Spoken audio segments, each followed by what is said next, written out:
Film ini diawali dengan diperlihatkannya kebiasaan dua bocil sok keras yang sedang membuli seorang temannya yang cupu bernama Semi.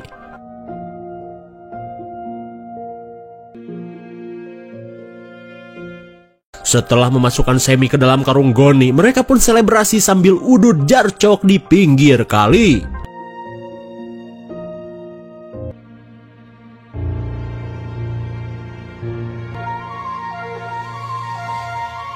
Melihat kelakuan dua bocil bangor ini, sang ibu pun yakin jika anaknya pasti sedang dibuli lagi.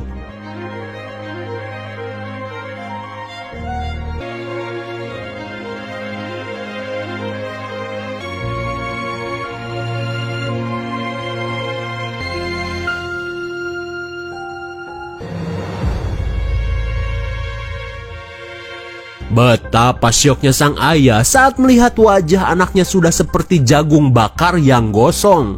Sontak ia pun murka dengan para bocil yang kabur setelah membuat anaknya cacat. Di keesokan harinya, ibu Semi pun mulai depresi karena tak bisa menjaga anaknya. Lalu ia berniat melakukan diskon nyawa atas penyesalan ini. Saat bermandikan pertalit, suaminya pun datang dan berusaha menghalangi kelakuan istrinya itu.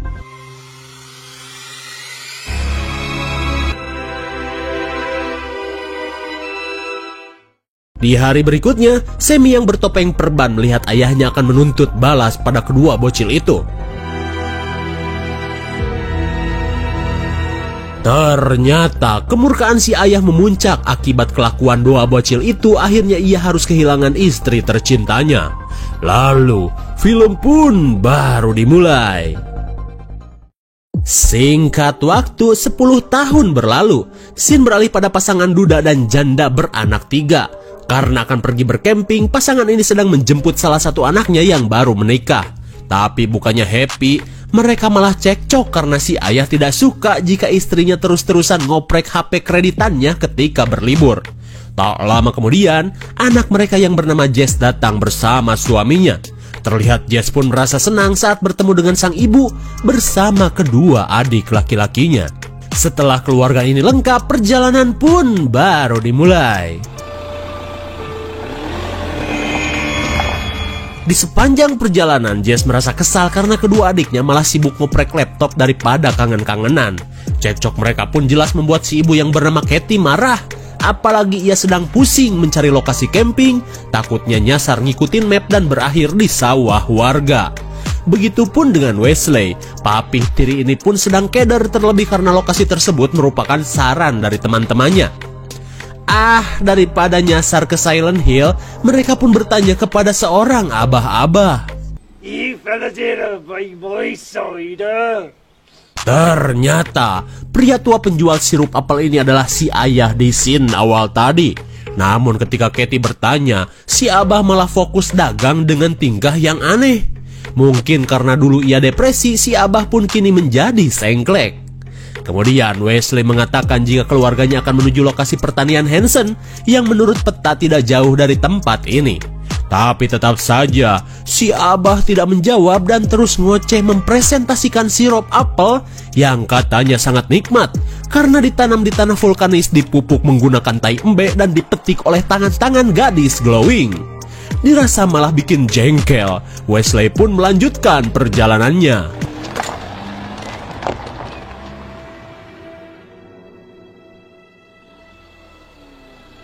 Singkat cerita, mereka pun berhasil menemukan lokasi pertanian yang begitu hijau dan menyejukkan mata.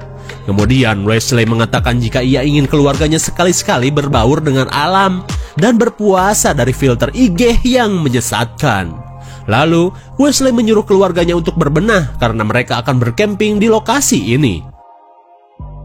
Singkat waktu, malam pun poek. Di tengah keseruan bakar-bakar daging bansos, Jess mengatakan jika dirinya adalah seorang vegetarian. Terlihat Wesley pun kecewa, udah capek-capek ngajuin proposal ke RT buat dapat bansos. Ternyata Jess malah menyukai varian-varian ruyuk. Tapi meskipun demikian, Wesley berniat untuk memberikannya jasuke yang ada di dalam mobil.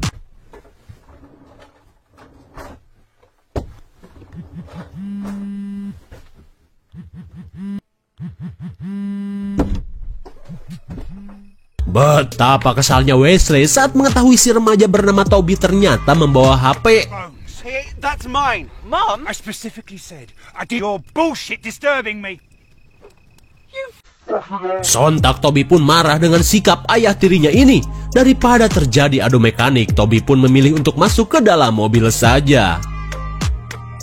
Saat malam semakin larut, ketiga anak Katie sedang tertidur pulas di dalam mobil.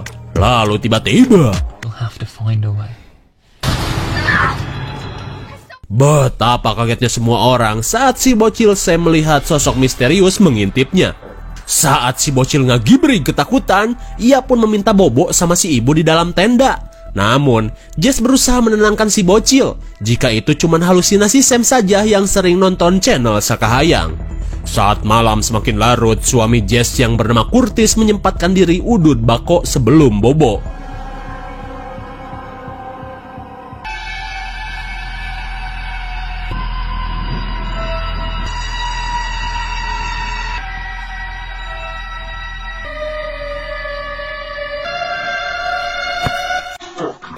Jesus Christ.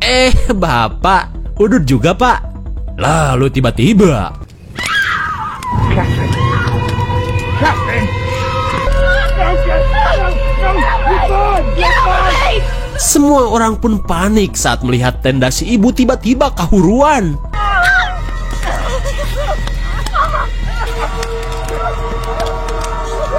Meskipun mengalami luka bakar, tapi untung saja Katie masih bisa tertolong.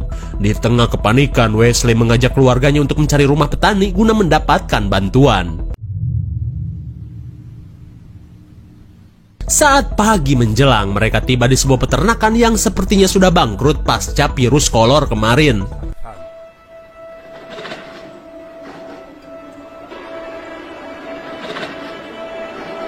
Terlihat Jess pun merasa ngeri saat melihat manusia dengan dandanan mirip psikopat di channel Sakahayang. Ketika semua orang ketakutan, Wesley berusaha menjelaskan kedatangannya ke tempat ini. Might have a phone we can use. How? You say? Oh my god, rupanya pemilik peternakan ini adalah si abah tukang jus yang bernama Hanson.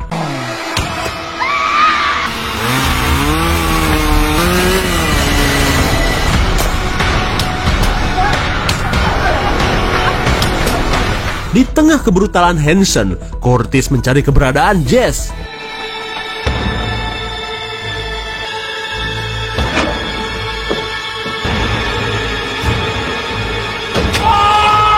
Bagaikan cilok si Geboy, lubang knalpot Curtis pun bertambah setelah dibobok colok garpu kopet.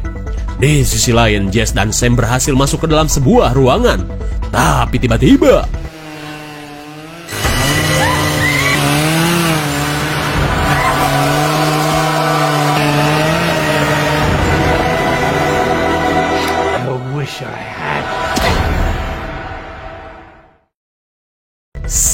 singkat cerita, Jess dan keluarganya dikurung bagaikan ternak bagong oleh psikopat Senso-Sensoan.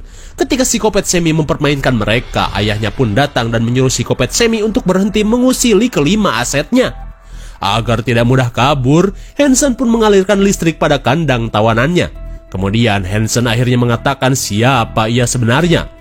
Pria ini pun mengungkapkan kesedihan saat istrinya mandi pertalit dan guyang api. Lalu ia menceritakan saat Hanson melakukan aksi balas dendam terhadap keluarga pelaku yang telah membuli anaknya di masa lalu. Dengan membawa senjata kebanggaan anak gratis api, Hanson berniat untuk memberikan penderitaan sama seperti yang ia rasakan.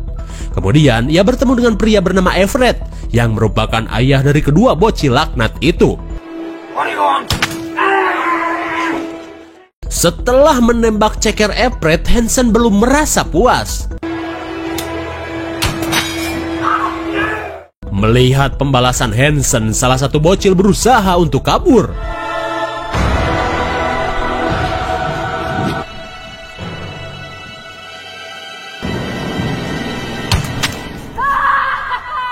Singkat cerita, Hanson mengurung Everett beserta keluarganya. Terlihat Everett pun depresi akan perbuatan kedua anaknya yang telah membawanya ke dalam masalah kopet.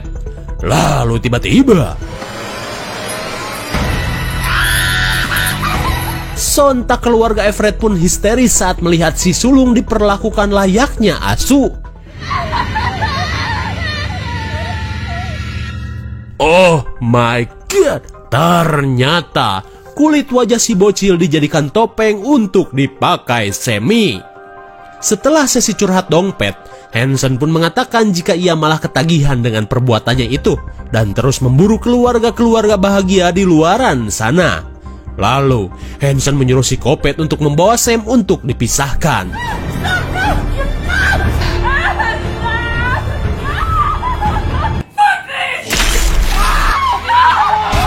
Belum juga habis kepanikannya, Curtis pun tambah ripuh saat kedua tangannya raib akibat tegangan strum yang tinggi.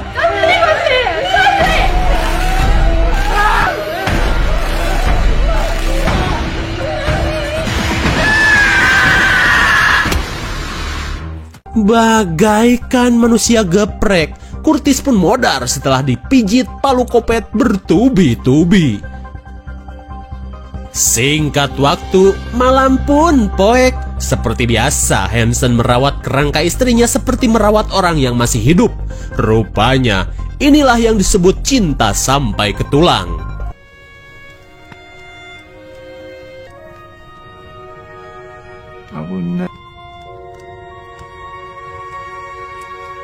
Kembali ke kandang, meskipun sudah tertembak, Wesley terlihat nyantui sambil nyemok jar cok. Lalu, si Kopet datang dan melepaskannya begitu saja.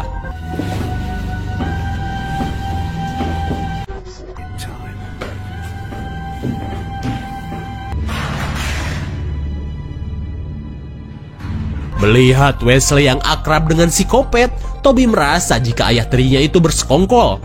Lalu, ia memberitahukan kecurigaannya kepada sang ibu bahwa Wesley sengaja menjebak mereka.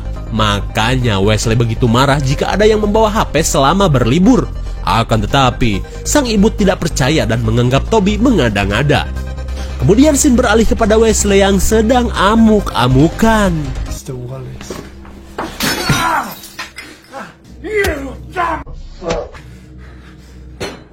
Ternyata dugaan Toby benar. Terlihat Wesley pun sedang ngamuk karena Hansen telah menembaknya dengan peluru plastik. Tak lama kemudian, seorang pria asing mengatakan jika ia sudah membawa bayaran untuk Wesley, di mana pria tersebut adalah utusan seorang panitia Kompet alias komunitas Kopet pemakan daging manusia. Ternyata Wesley yang telah bekerja sama dengan Hansen akan menjual keluarganya kepada komunitas itu. Lalu, Wesley meminta bayaran lebih karena dirinya telah dikurung dan mendapatkan perlakuan kasar dari Hansen.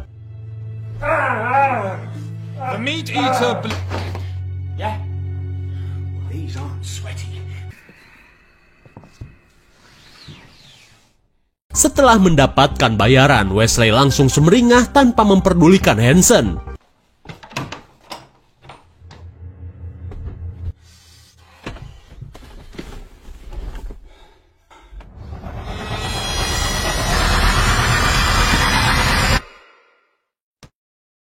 Ternyata Hansen yang muak kembali mengurung Wesley ke dalam kandang.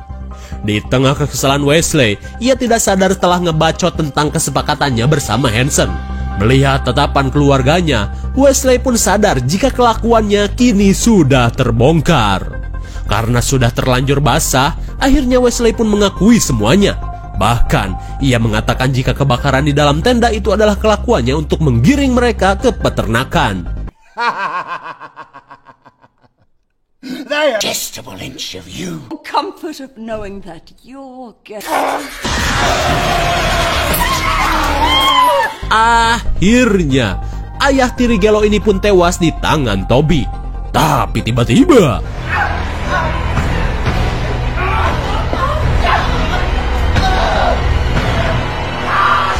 singkat cerita, si Kopet menyekap Toby untuk dijadikan olahan bagi para langganannya.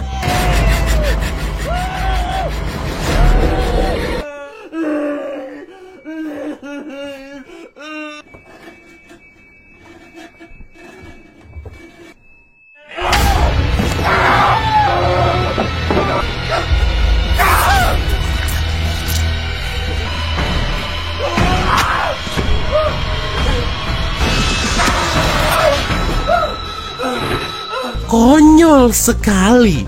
Alih-alih ingin menjadi psikopat Sensho, namun psikopat level elit ini pun harus tewas di tangan seorang remaja. Dan jelas saja, dia belum pantas menyandang gelar sebagai psikopat kuat. Di sisi lain, Jess sedang memikirkan cara untuk membuat generator di hadapannya koslet. Namun karena tidak melihat air, ia meminta sang ibu untuk menggunakan darah dari jasad Wesley.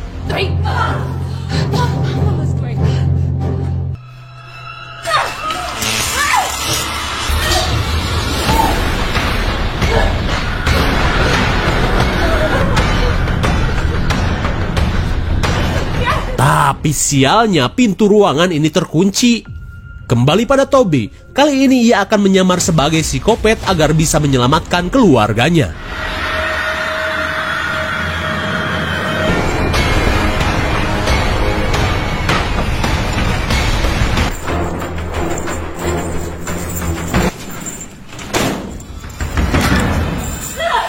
Aduh, dikira psikopat, Jess malah menghajar Toby sampai pingsan.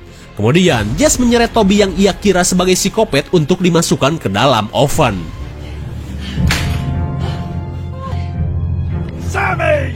You have to repeat.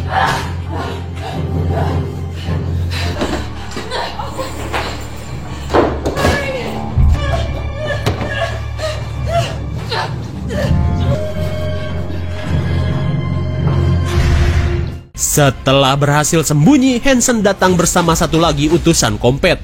Lalu Hansen pun bertanya, "Ibu lihat anak saya?" "Gak tahu tuh, kan tadi dibawa sama anak elu." Lantas, Hansen menyuruh si pelanggan untuk membawa tong yang sudah ia siapkan, tanpa ia tahu jika Jess bersembunyi di dalam tong itu. Kemudian Hansen melanjutkan pencarian ke kamar anaknya. Betapa rungkannya perasaan Hansen saat melihat anaknya sudah meninggoy. Di tengah kesedihannya, Hansen pun kembali curhat dengan menceritakan jika dulu Everett berhasil kabur dari peternakannya. Ketika itu, tepatnya saat keluarga Everett masih dikurung Hansen, saat akan memberi makan istri Everett, Hansen berniat untuk melakukan sesuatu.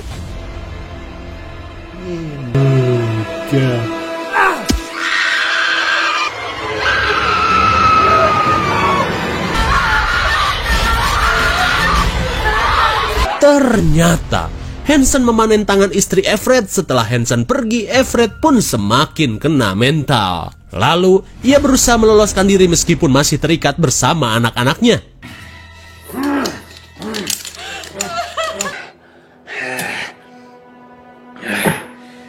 Jelas saja golok tidak mungkin bisa memutus rantai. Kemudian Everett berniat untuk kabur dengan cara yang lebih ekstrim. Apakah itu?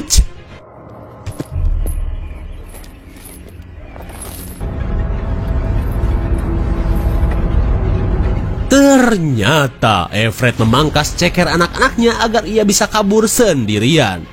Setelah menceritakan kisah Everett, emosi Hansen kembali membara dan akan melakukan sesuatu kepada si bocil Sam.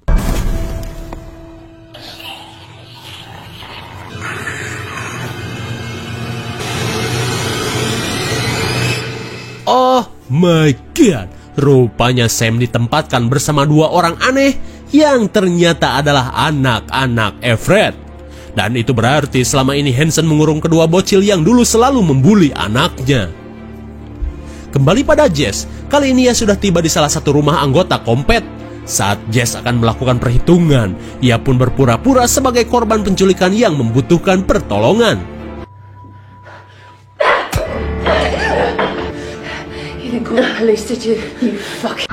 Saat istrinya dalam bahaya, suaminya berkata jika si pengepul daging akan segera datang.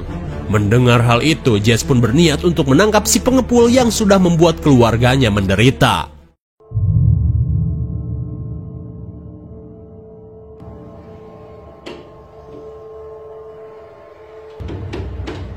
Ternyata si pemasok itu adalah Everett. Padulilah.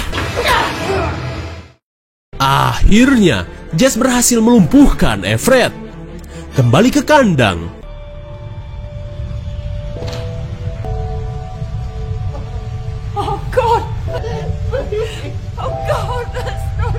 Betapa syok setengah edannya Katie saat mengetahui jika yang ada di oven adalah Toby.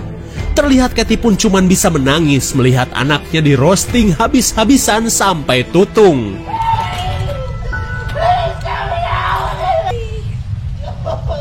We'll join her.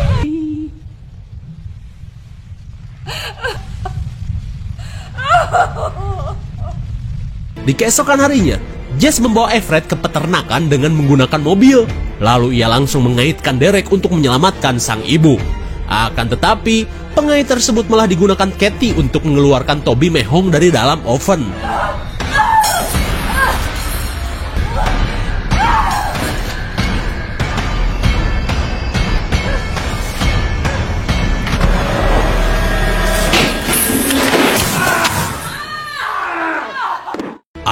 Akhirnya, musibah Derek itu pun membuat Katie dan Hansen terluka. Lalu tiba-tiba, Toby yang ternyata masih hidup berusaha untuk menghajar Hansen.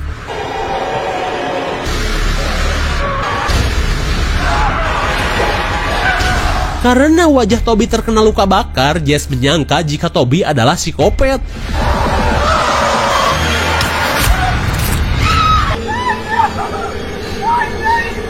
Betapa hancurnya hati sang ibu karena nasib anaknya benar-benar sial nggak ketulungan. Namun karena sudah terlanjur bucat, Jess pun tak ambil pusing. Singkat cerita, Katie pun menyekap Hansen dan mempertemukannya dengan Everett. Sontak Hansen pun kaget karena musuh bebuyutannya masih hidup. Di saat itu pula Everett terlihat puas karena selama ini ia berhasil memanfaatkan Hansen untuk memajukan usaha bisnis daging miliknya. Kedua pria ini pun adu bacot sambil mengungkit kejadian yang dulu pernah mereka alami. Sementara itu, Jess menyiapkan air panas untuk menghukum Everett. Di tengah sengitnya saling mengumpat, Hansen berkata jika anak-anak Everett masih hidup dan disembunyikan di dalam goa. Sontak Everett pun kaget dan meminta Hansen menunjukkan di mana anaknya. You take me to them now! The names and... Sambil memberikan ancaman, Jess menyuruh Everett untuk menuliskan siapa saja para pelanggan yang selalu COD-an daging dengannya. Namun karena Everett menolak,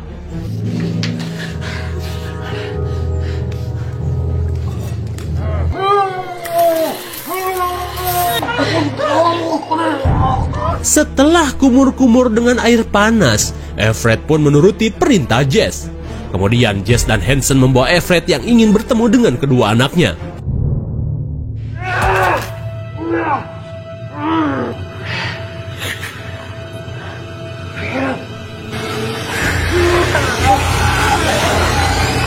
Oh my god, ternyata kedua anak Everett sudah menjadi manusia goa yang sangat barbar. Hingga Everett pun dimangsa oleh anaknya sendiri. Singkat cerita, Jess berhasil menyelamatkan Sam. Kemudian ia meminta agar Sam dan ibunya pergi lebih dulu. Sementara ia akan mengakhiri kengerian di peternakan ini. Singkat waktu, Jess berhasil mengurung para anggota kompet langganan Everett. Jess pun mengatakan jika ia akan membuat sebuah permainan kopet dan yang berhasil bertahan, Jess akan membebaskannya. Tapi sebelum itu, Jess mengancam Hansen untuk masuk ke dalam oven.